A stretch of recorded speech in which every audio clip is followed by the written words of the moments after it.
Lemon and Leon Rogers tonight. I'm excited. It's going to be a big night. We have a lot to talk about. I thought last night was a big night. Tonight's a big night. We've got Kamala Harris, President Obama, Hillary Clinton, Elizabeth Warren, Nancy Pelosi, so much more. Who all are you all most excited to hear from? Of course, Barack Obama, and Kamala, those two, of course. But you know what? I also want to hear from Hillary Clinton. I really feel like she is so demonized, and I just don't think it's fair. I don't think she'd be as demonized if she wasn't a woman. And I like to hear from her. She's been very gracious, before when she didn't get the nomination. And the fact that she puts party before herself, it's admirable. What about you, Dr. Sean? Yeah, I want to hear from President Obama probably most of all. I think, of course, Kamala Harris is the star of the night. Speaking of, she's up right now. We're going to take it to the DNC. And we'll be back chatting about it. Hey, everybody, it's me, Kamala. So before I go on stage later tonight, I want to talk about the importance of voting. I know many of you plan to vote this year, but amidst the excitement and enthusiasm for this election, you've also heard about obstacles and misinformation and folks making it harder for you to cast your ballot. So I think we need to ask ourselves, why don't they want us to vote? Why is there so much effort to silence our voices? And the answer is because when we vote, things change. When we vote, things get better. When we vote, we address the need for all people to be treated with dignity and respect in our country. So each of us needs a plan, a voting plan. Joe and I want to make sure you're prepared. If you text VOTE to 30330, we'll help you come up with your plan and remember deadlines and get ready to vote in your community. So send that text and encourage your family and friends to send one too. Now let's enjoy another night of inspiration from around our country. I'll see you a little later tonight, and until then, I turn it over to my dear friend and tonight's moderator, Kerry Washington.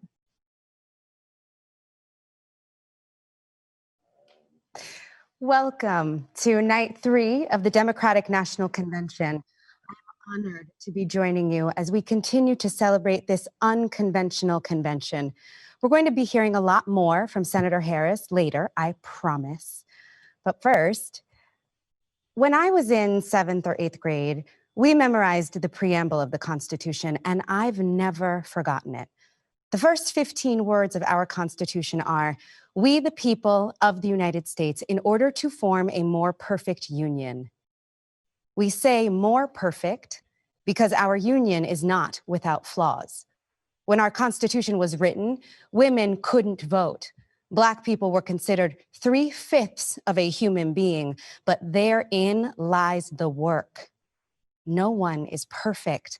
Nothing is, but it is the striving toward justice, equality, and truth that distinguishes us. We fight for a more perfect union because we are fighting for the soul of this country and for our lives.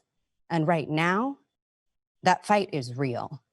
First tweet is from, just generally about the night, from Sheila R. Parks. She's proud to witness this historic day where Kamala Harris speaks at the DNC as the first Black and Indian American woman to be nominated for VP. Hashtag Dem Convention, hashtag vote for her, hashtag win with Black women.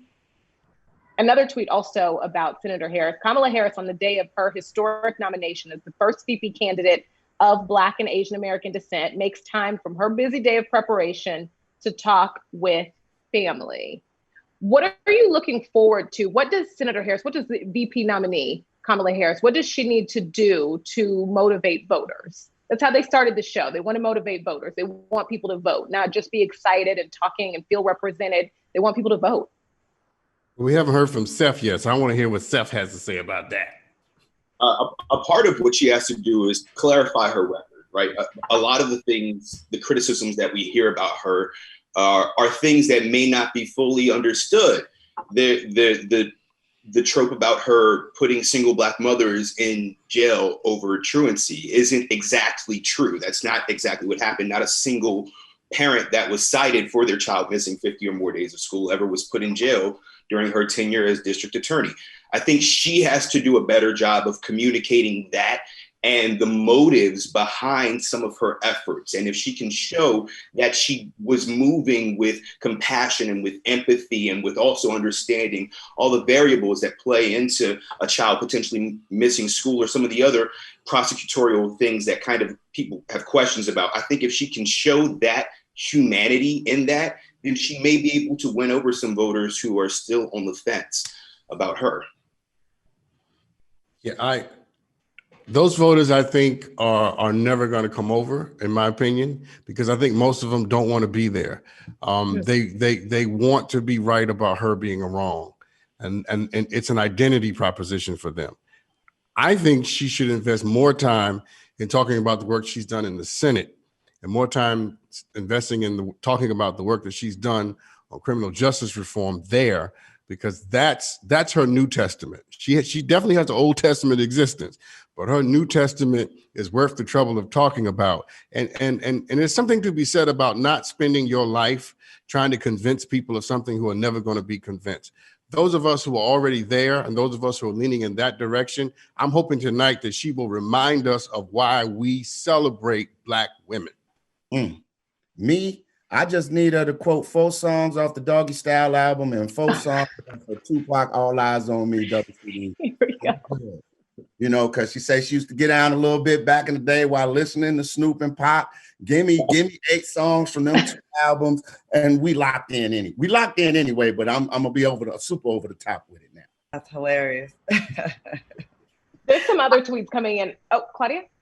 No, I'm good. Oh, okay.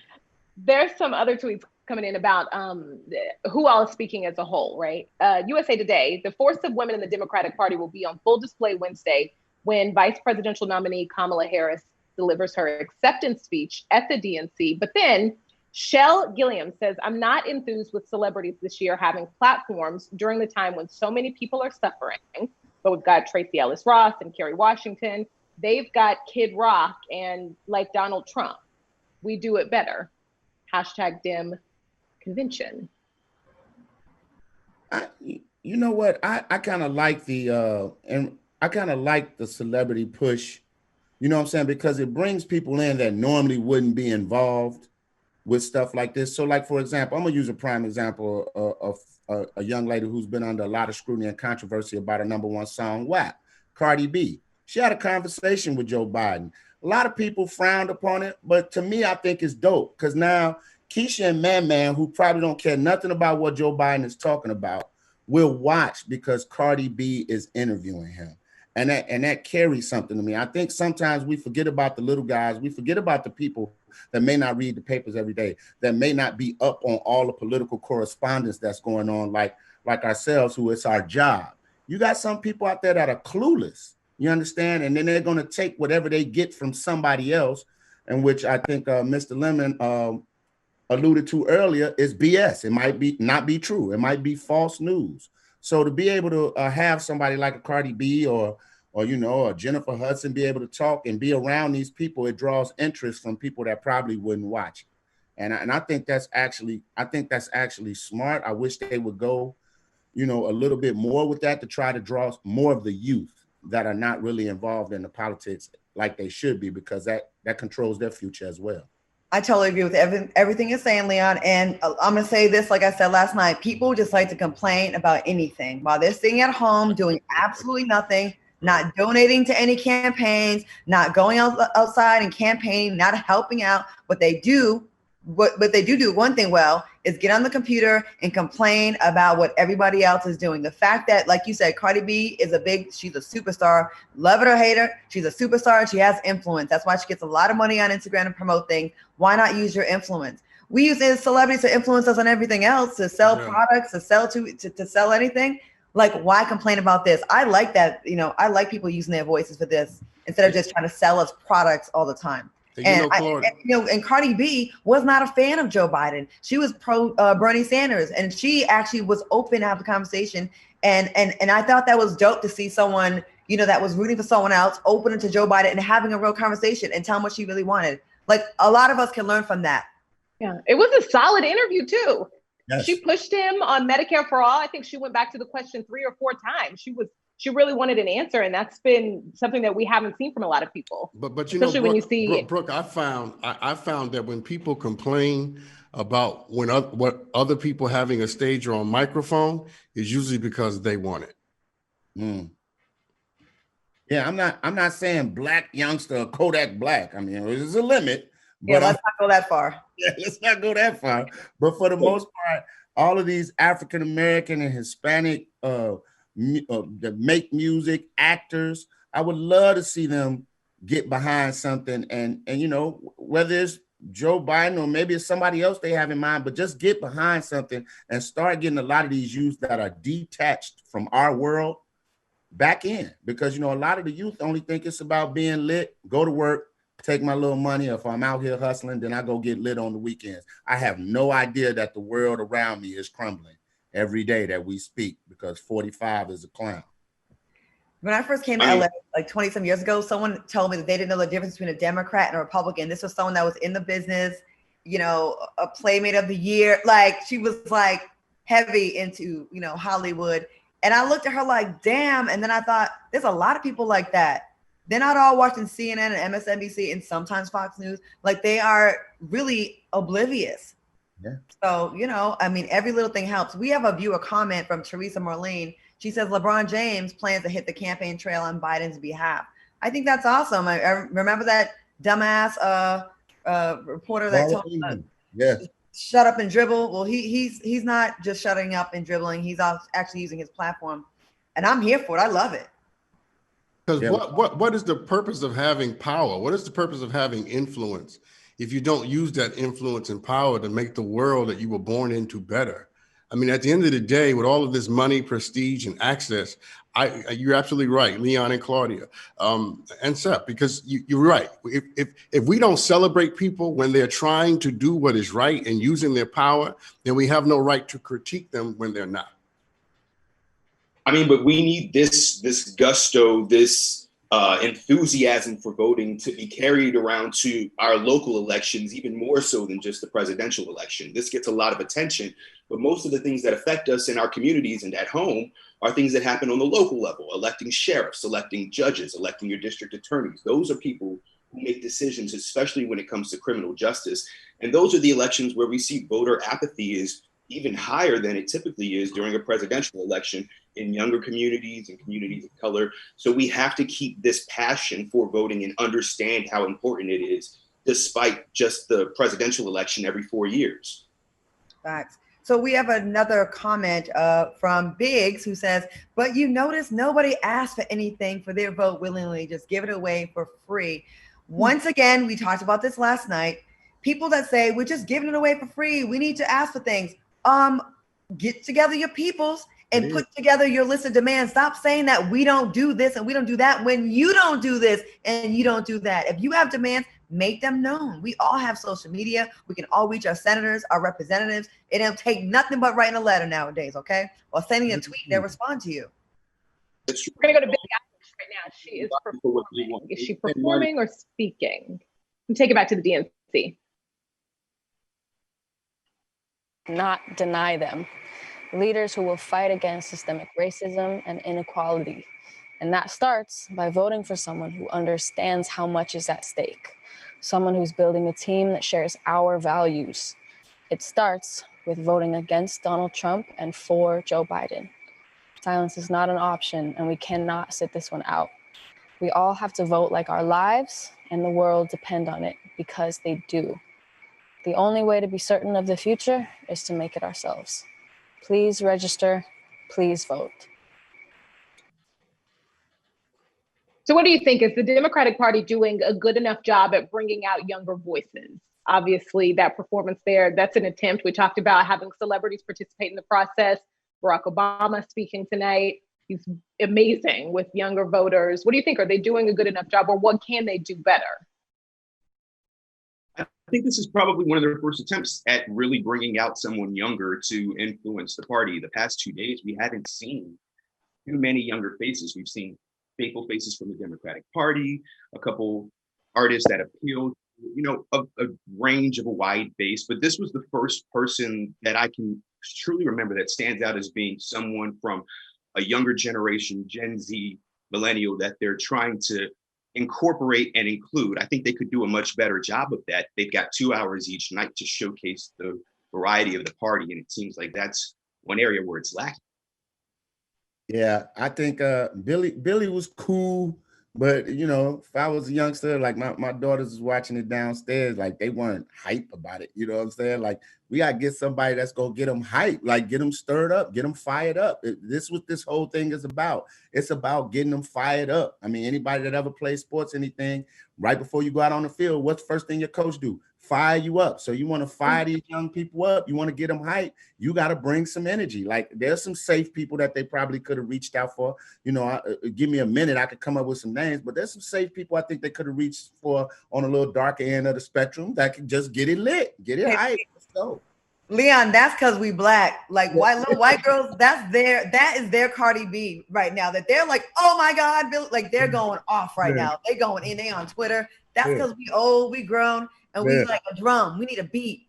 Them white girls are going in right now. Them suburban white girls right now.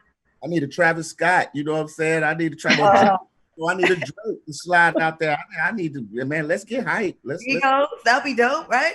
Yeah.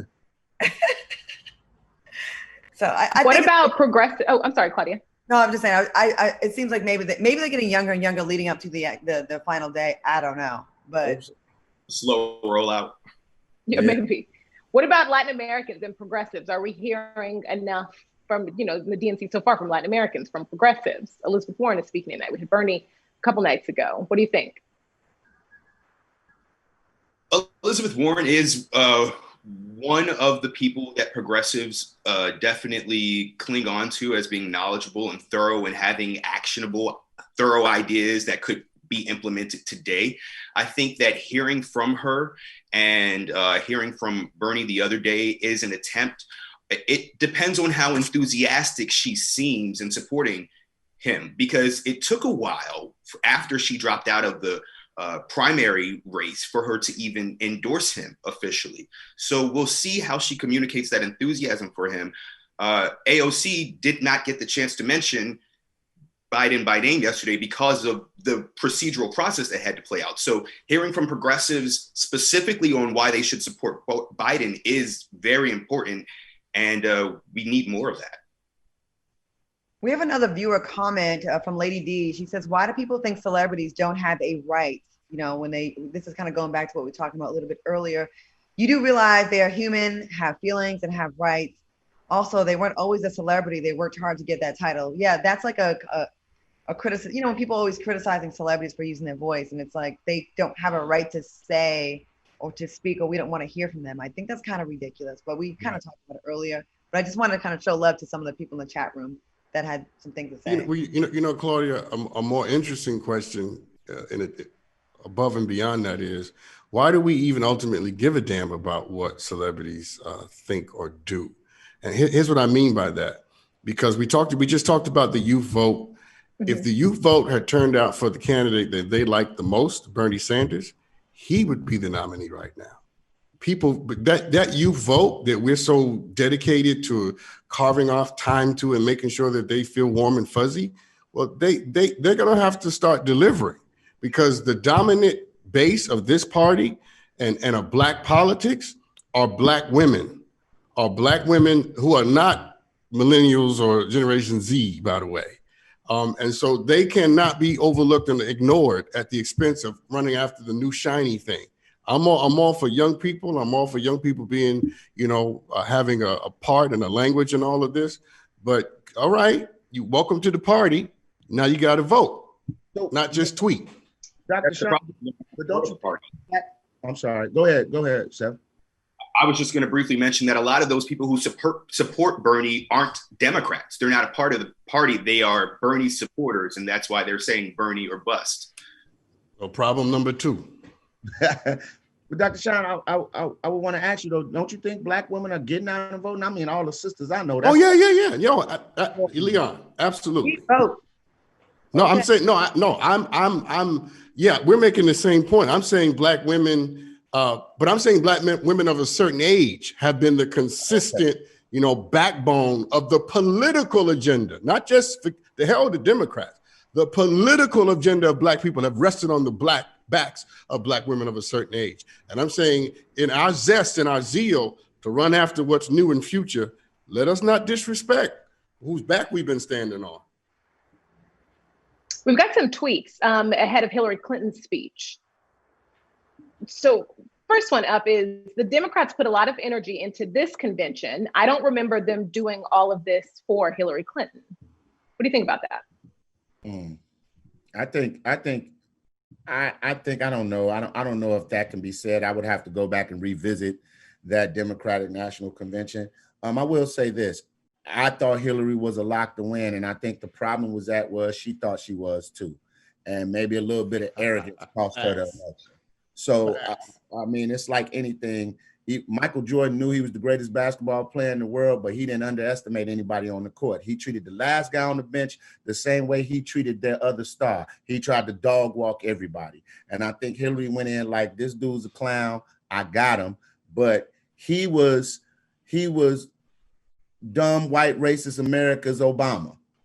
And all of the people with those values and views came out of the closet and they voted for him heavy. And if she had took a little bit more time to campaign in some of them places where, he was prevalent and was going to win 90-10, he probably would have only won 70-30. And that would have helped her out tremendously. But I think her arrogance more so lost her that than not getting enough support from the Democrats and the Democratic National Convention. That's just my personal opinion. You think she was arrogant? Because I think we all were shocked when she didn't win because he is such a damn clown. Like, she clearly was a way superior than him in all the debates. I would never, if I was her, I would have thought I would have won it too. And I don't even think that's arrogance. I just think it's common sense because he was so ridiculous.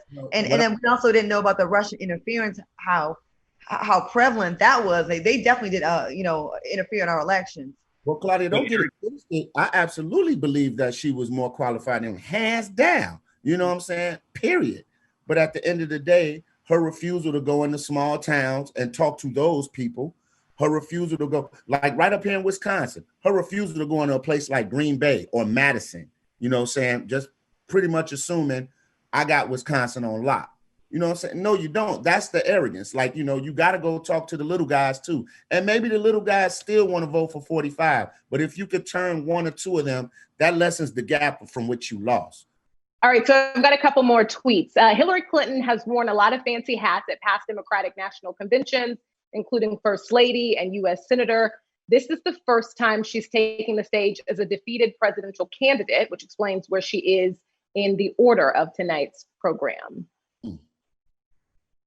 Is that fair? What do you think? I just want to say this before y'all answer that question.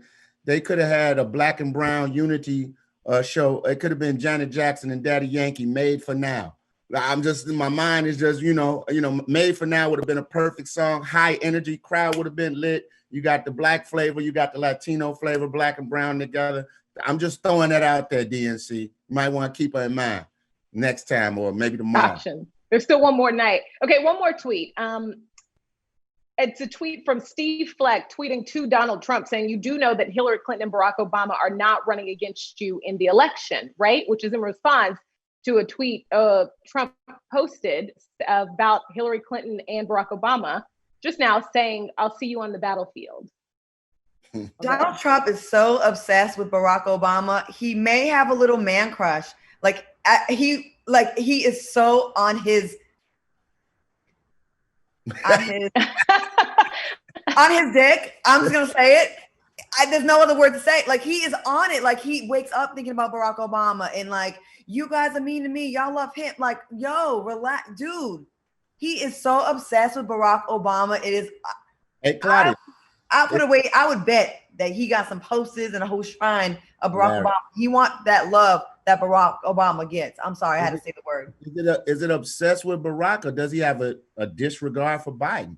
For me, I kind of look at it like, if I'm Joe Biden, I'm pissed. You still talking about Barack, I'm running against you. Is Trump kind of looking at him like, you're not a problem. Look at you. You can't beat me. But you know what, Leon is even deeper than that. What he actually has is he suffers from insecurity and he suffers from imposter syndrome, and he knows who he is behind closed doors. So he stands up against the witness, the brightness, the genius of Barack Obama, and it makes him feel exactly who he is: insignificant, small, and trifling. Ugly. When you look back where this kind of birtherism and all that went, how it started, and then Barack's response to it in 2011 at the White House Correspondents' Dinner, that time that he made all those jokes while Trump was in the audience and kind of dropped the mic at the end, literally and figuratively. That is the night that a lot of people believe is the impetus for him even wanting to run, to be able to outdo and undo everything that President Obama had done. And he he completely disrespects women. And Hillary Clinton, who's coming up next, she embodies everything that he disdains. He has no respect for women, no respect for the genius of femininity. And though Hillary is a complicated figure, there's no doubt about that, but she is still accomplished. And there's still something about her that jars people who have no respect for the gifts that women bring. Donald Trump would love to feel the love that Barack Obama continues to get even long after he's been in office. He more than anything wants to be loved. I don't believe he got a lot of that love from his parents, and I believe he's craving it now. And he thought the presidency was going to bring that, and it didn't.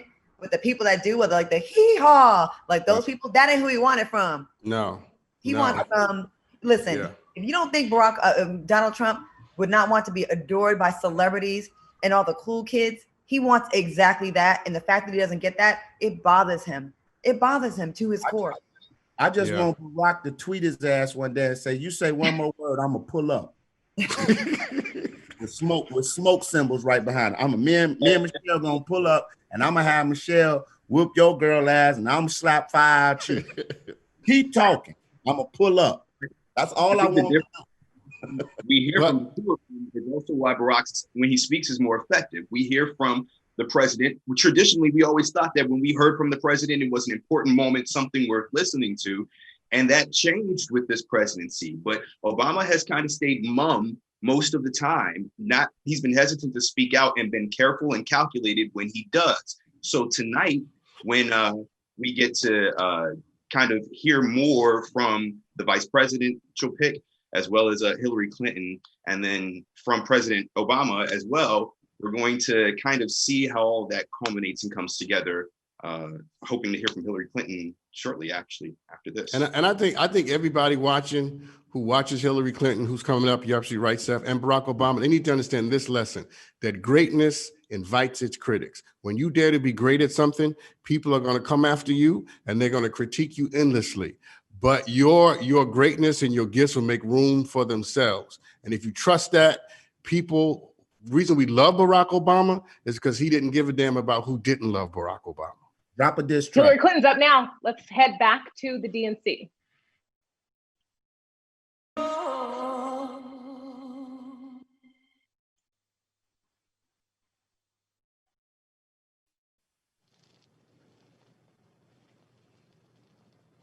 The morning after the last election, I said, we owe Donald Trump an open mind and the chance to lead. I meant it.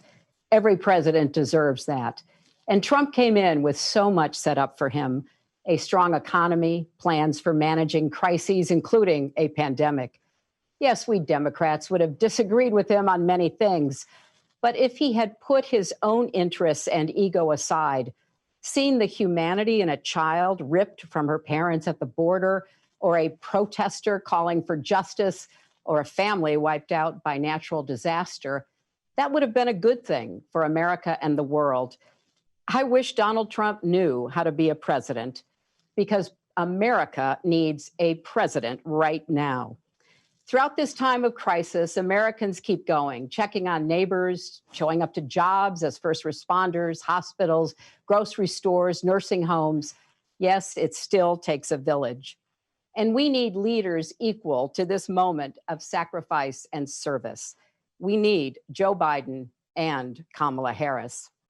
Everyone has a story about Joe's caring and empathy.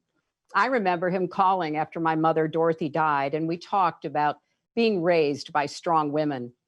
The best testament to Joe is how he's cared for his family. And how great is it that Dr. Jill Biden plans to keep teaching as First Lady. And Joe picked the right partner in Kamala. She's relentless in the pursuit of justice and equity, and she's kind. When her press secretary, Tyrone Gale, was dying of cancer, she dropped everything to be with him in his final moments. I know something about the slings and arrows she'll face, and believe me, this former district attorney and attorney general can handle them all. So this is the team to pull our nation back from the brink, but they can't do it without us. For 4 years, people have told me, I didn't realize how dangerous he was. I wish I could do it all over, or worse, I should have voted. Look, this can't be another woulda, coulda, shoulda election. If you vote by mail, request your ballot now and send it back right away. If you vote in person, do it early. Become a poll worker. Most of all, no matter what, vote. As Michelle Obama and Bernie Sanders warned us, if Trump is reelected, things will get even worse. That's why we need unity now more than ever. Remember back in 2016 when Trump asked, what do you have to lose? Well, now we know our healthcare, our jobs, our loved ones, our leadership in the world, and even our post office. But let's set our sights higher than getting one man out of the White House. Joe Biden and Kamala Harris are going to give us so much to vote for. Let's vote for the jobs that Joe's plan will create. Clean energy jobs to fight climate change, caregiving jobs with living wages. Vote for emergency relief that lifts small businesses and saves hardworking people from foreclosures and evictions. It's wrong that billionaires got $400 billion richer during the pandemic while millions lost their $600 a week in extra unemployment. Vote for the parents and teachers struggling to balance children's education and safety, and for healthcare workers fighting COVID-19 with little help from the White House. Vote for paid family leave and healthcare for everyone, for Social Security, Medicare, and Planned Parenthood. Vote for dreamers and their families. Vote for law enforcement purged of racial bias that keeps all our streets safe. Vote for justice for George Floyd, Breonna Taylor, and Ahmaud Arbery, because Black lives matter. Vote for honest elections so we, not a foreign adversary, choose our president.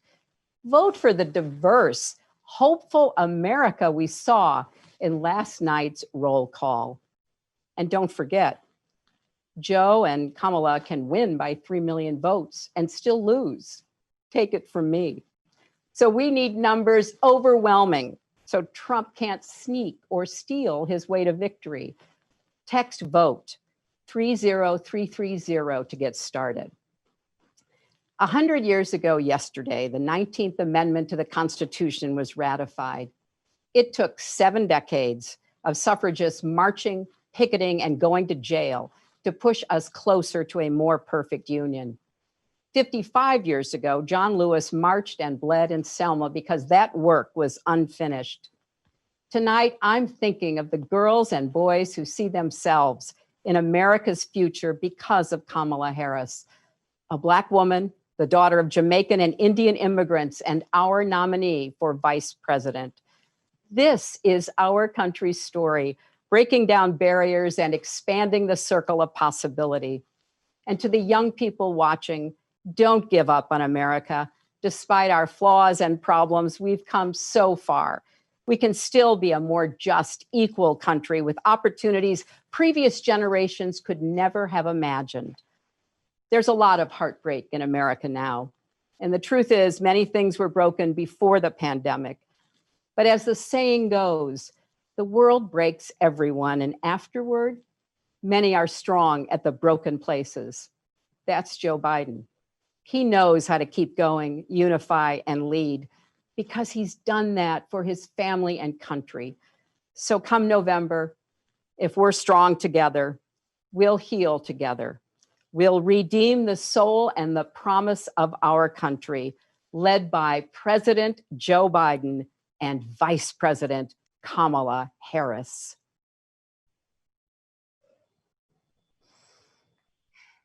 Tonight is a night steeped in. We've got a tweet from Free B. Many thanks, President Hillary Clinton, the people's choice, the voters' choice for president. We salute you. Of course, that's alluding to Hillary Clinton's comment there about the 3 million voters getting the popular vote, still not winning. What do you think about Hillary Clinton's speech? Bad for Hillary Clinton. That's got to be tough for her to give this speech once again and not be knowing that she deserved to win. Now, say what you want about her leaked emails, her this, her that, her laugh, all the stupid things that people point out. Mind you, Donald Trump's daughter did similar things with her email, but that's a whole nother thing. You know, I'll take that one scandal over the 500 scandals we've had since Donald Trump's been in office. But because she's a woman, she's this evil character, and she's a pedophile and Pizzagate, and it's got to be true, and she's evil, and she personally locked up all these black people. It's getting on my nerves. Yeah, it's so irritating, and she's shown grace once again. You know what I mean? And I just think about how personally for her, how it's got to feel once again to watch where you should have been. Just kind of this, you got to just be a spectator once again, and yet she does it. Kudos. I think after seeing her in that documentary, looking at her Twitter, there's a newfound confidence or maybe even swagger, if you will, that she seems to exude, that maybe had she exuded some of that on the campaign trail, then people would have liked her better. I feel like she's kind of settled into the way that things played out and maybe made peace with the fact that she won the popular vote. So she feels like it probably gives her a little more standing. But had we seen more of the Hillary we're seeing now, I think she would have been considered at least a little bit more likable by those critics who had that main complaint about her. Yeah, I think if Biden pulls this off, Hillary is going to be an important part of his cabinet. You know what I'm saying? She is that fire on the knowing the ins and outs. You know what I'm saying? She got what it takes. But I like who finna come up next. Paper Shredding Pelosi, aka PSP. That's my girl. That's the Ice Cube of the joint, ripping up contracts and speeches in front of people's face. I don't want to hear this nonsense. Get your ass off the stage. I can't wait to see. I think she's gonna go in. She's up right now, so we're gonna take it back to the DNC and see what she does. PSP, Paper Shredding Pelosi.